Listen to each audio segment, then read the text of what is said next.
All right, people, happy Monday to you, and hope you are doing all right this Monday morning. Have two questions, only two questions that came in from the sermon yesterday, and had no questions last week, which either that means no one is listening to the sermons at all, or the sermons are so perfect that it leaves no questions in anyone's mind. So I don't know. Maybe it's like somewhere kind of in the middle of that. Anyway, there's two questions this week, and so let me just jump right into them, all right? So question one, what boundaries or limits might God have for humanity's dominion over creation in the new heavens and new earth? Will we be able to affect the natural world in all the ways that Jesus did, for example, turn water into wine or multiply bread and fish to feed the 5,000 people, etc.? Okay, this is a great question, and I think we're moving into the realm of speculation a bit here and trying to figure out what, not just what like our fully restored human powers will be, but what the world will be even, right? So what will the natural world be in the new heavens and the new earth, which the natural world itself, we read in Romans chapter 8, groans in anticipation of being set free into the freedom of the children of God.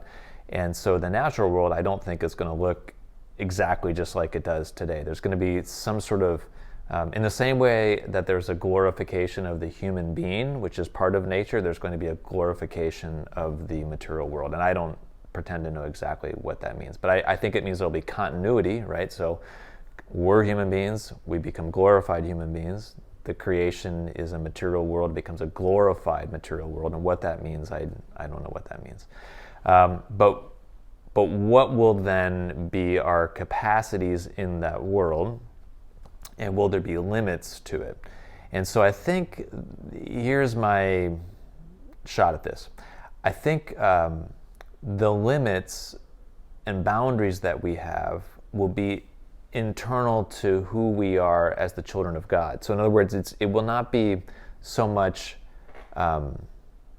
boundaries established, kind of fences that God says you can't do this, you can't do that, but more we will be able to perfectly live out what it is that God's will is and desire is in the world. So I don't think God's going to need to fence off things or say you can't use your power here, you can't use your dominion here, as much as he will instill within us fully and perfectly the sort of desire to live into the dominion that God is calling us to live into. So the boundaries, as it were, the constraints come from inside in terms of who we are. I'm thinking about this one moment in Jesus' life. At the end of his life, he is in the Garden of Gethsemane, and the soldiers come to arrest him. And Jesus says to them, could I not have called upon my Father, and he would have given me 12 legions of angels? Like, I don't have to go to the cross with you right now, right? I'm choosing to do it. That's the point he's making. I could have called upon my Father, and he would have given me 12 legions of angels. Yet, just prior to that, he bowed in the garden, and he asked for the cross to be taken away from him. He didn't want to go to the cross. And in his humanity, he did not desire the cross. And he prayed to be released from the cup that Father had put upon him. But the Father's answer ultimately was no, go to the cross. And yet, even though God had said, go to the cross, Jesus said, I still could ask him and he'd give me 12 legions of angels. So it wasn't as though God took away Jesus' capacity to make that request. Presumably, Jesus could have made that request in the garden for the 12 legions of angels, and God would have given it to him, right? So Jesus still had total freedom over his power, and he was totally in submission to God's will. So those two things, I think, go together in redeemed humanity. Total freedom, and yet total submission to God's will, so that we use our freedom and our powers, whatever those come out to be, in complete submission to God. So I don't think he has to kind of fence off our power so we don't abuse it. I think he brings us kind of innately into total submission to himself. So that's the first question.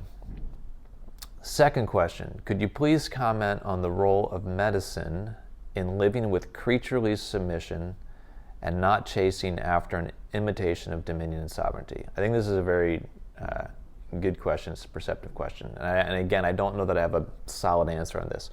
I'm wearing glasses, as you can see, and so this is just one example of trying to bring dominion and correction back, as it were, to the human body. My eyes don't work as they should without glasses, and so I have glasses. Or you can get the LASIK surgery, and that corrects the glasses. And then all sorts of the wins that have come through, particularly through modern medicine, with the ability to fight cancer and even the COVID vaccines, and on it goes, right? So there is a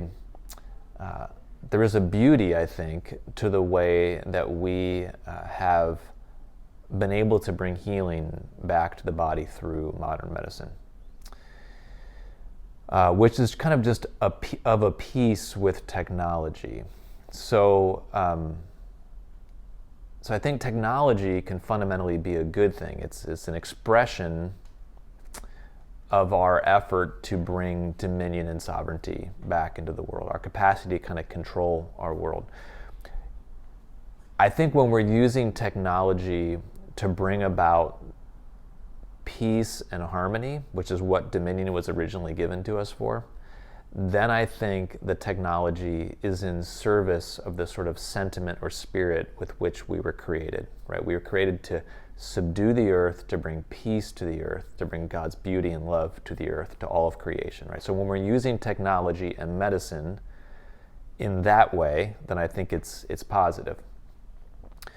I think, though, that much of what we see, particularly in our day and age, technology increasingly is not used to bring peace and beauty to the world as much as it's used to bring self-fulfillment or self-aggrandizement.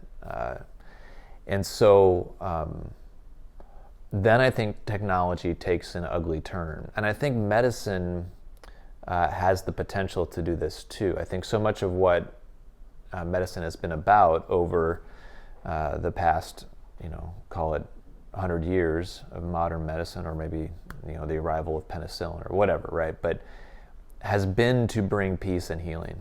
But as we have moved further and further into more and more powerful technologies, now we use medicine. It doesn't feel like we're using it in love to the other. It feels like we're starting to use it in love of self. And I think that's where there's a turn, and it becomes kind of pernicious.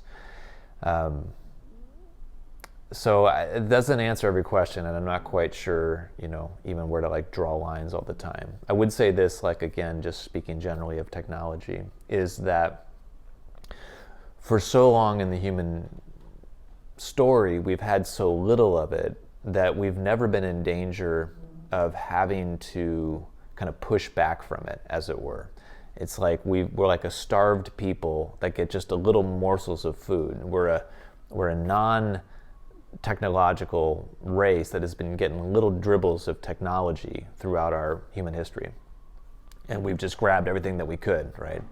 But now our capacities for technology are becoming grander and grander and grander. And it seems to me that at some point here, and we're probably we are at this point now, I think, we have to start pushing back from the table and saying, I'm not going to embrace that technology. I'm not going to use that technology, right? It's becoming too much. And again, there's some subjectivity here, and it's hard to exactly pin down. But it does feel to me that we've moved from a technologically starved condition to a technologically glutted condition. And so technology is good just like food is good, but and I would say medicine kind of falls again within this technology, but there's a beauty to it and there's a goodness to it. But when we start glutting ourselves with it, I think it becomes problematic. So I haven't really given any definitive word here on this, but I would just say there is a danger, I think, of overusing modern technology and even modern medicine in ways that is no longer in service of love and flourishing and peace, and it becomes fundamentally a desire to control in kind of tyrannical ways for our own independence and sovereignty over God. So All right, that's what I got for you guys. Have a great week. Beautiful weather. We're doing class outside for our staff meeting tomorrow on Tuesday, and I hope you get the chance to be outside as well. So take care. Love you all, and we'll see you on Sunday.